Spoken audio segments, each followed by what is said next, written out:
2024च्या निवडणुका ज्यावेळेला झाल्या त्यावेळेला ज्या निवडणुकांची जी मतदारांची यादी होती ती मी यादीचा काही एक छोटासा तपशील मी फक्त आपल्यासमोर मी वाचून दाखवणार आहे। याच्यावरनं तुम्हाला साधारणपणे मला असं वाटतं पत्रकार बोलले नाहीत मध्ये तर बरं होईल, आपण कॅमेरामन जरा शांत राहिलं तर बरं होईल, कारण आपलं कॅमेऱ्यातनं सगळं टिपतंय, परत आपण पण बोलताय।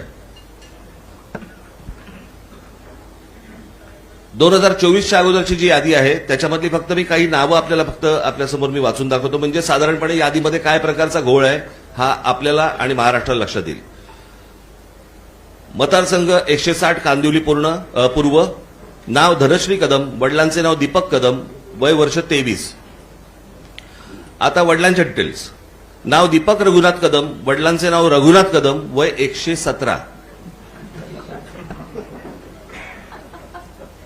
मतदारसंघ 161 चारकोप, नाव नंदिनी महेंद्र चव्हाण, वडिलांचे नाव महेंद्र चव्हाण, वय वर्ष 124, वय 124। आता वडिलांचे डिटेल्स, नाव महेंद्र कुमार श्रीनाथ चव्हाण, वडिलांचे नाव श्रीनाथ चव्हाण, वय 43। कोणी कोणाला काढले तेच कळत नाहीये।